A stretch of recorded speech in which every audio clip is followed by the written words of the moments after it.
સુરત શહેરમાં કુખ્યાત સીવા ટકલા ગેંગની ધરપકડને લઈને પોલીસે મોટી કામગીરી કરી છે। આ ગેંગના મુખ્ય સીવા ટકલા સહિતના આરોપીઓ વિરુદ્ધ હત્યા, લૂંટ, આર્મ્સ એક્ટ અને પ્રોહિબિશન સહિત 17 થી વધુ ગંભીર ગુનાઓ પણ નોંધાયેલા છે।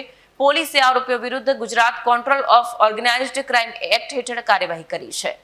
સુરતના ગોળાદરા વિસ્તારમાં 3 યુવકોના અપહરણ અને 2 યુવકોની હત્યાના કેસમાં આ ગેંગ સક્રિય હતી। આ કેસમાં પોલીસે મુખ્ય આરોપી સીવા ટકલાની ધરપકડ કરી હતી। ધરપકડ દરમિયાન આરોપીએ પોલીસ પર હુમલો કરવાનો પ્રયત્ન કર્યો। આરોપીના આક્રમક વર્તનના જવાબમાં પોલીસે સ્વ બચાવમાં 2 રાઉન્ડ ફાયરિંગ કરી। ફાયરિંગ દરમિયાન સીવા ટકલાના પગમાં ગોળી વાગી, જેના કારણે તેને તાત્કાલિક સારવાર માટે હોસ્પિટલ દાખલ કરવામાં આવ્યો। હાલમાં સુરત શહેર પોલીસ દ્વારા આરોપી સીવા ટકલા અને તેના સાથીઓ વિરુદ્ધ ગુજસી ટોક હેઠળ ગુનો નોંધીને કાનૂની કાર્યવાહી કરવામાં આવી રહી છે। આ ગેંગ ઉપરાંત અન્ય ગુનાઓમાં પણ સામેલ હોવાના આરોપ છે।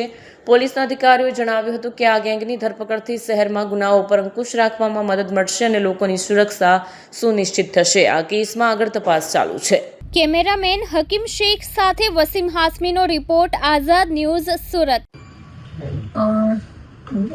વડોદરા પોલીસ સ્ટેશન વિસ્તારમાં એક મર્ડર દાખલ થયેલું હતું અને કિડનેપિંગ પણ હતું। કિડનેપિંગ કરીને જ્યારે એ લોકો આરોપી જે ભોગ બનનાર છે લઈ ગયા, ત્યાં પણ એનું મહારાષ્ટ્રમાં એનું મૃત્યુ થયેલ હતું।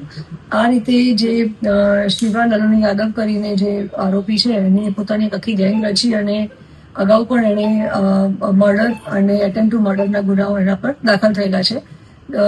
એ પાસામાં દિવાળી પર જ છૂટીને આવેલો હતો અને ફરી પાછું એણે થોડા સમય અગાઉ વડોદરામાં આ જ પ્રકારે મર્ડર કરેલ છે અને એની પોતાની ગુનાહિત પ્રવૃત્તિ એણે આચરેલ છે। એ સંદર્ભમાં જ વડોદરા પોલીસ સ્ટેશનમાં મર્ડરનો પણ ગુનો દાખલ થયો છે। એને જ્યારે અટક કરી અને જ્યારે હ્યુમન સોર્સિસથી અને જે અમારી પાસે ટેકનિકલ સર્વેલન્સ અમારું ચાલુ હતું, એમાં ખ્યાલ આવ્યો કે એ દિલ્હીથી ટ્રેનમાં બેસી અને અમદાવાદ આવી રહ્યો છે એની ગર્લફ્રેન્ડને મળવા માટે।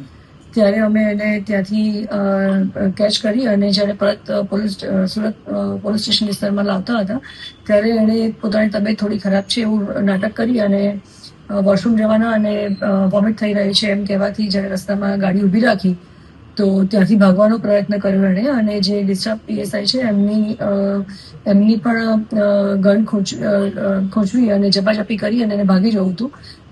એ વખતે ડિફેન્સમાં પોલીસે એના પર વળતો ફાયરિંગ કરેલ છે અને એને પગમાં ગોળી વાગેલ છે। અત્યારે અમે એને એરેસ્ટ કર્યો છે અને ગુજસી ટોકની પણ મંજૂરી આવી ગયેલ હોવાથી ગુજસી ટોકમાં પણ અમે એને અટક કરેલ છે।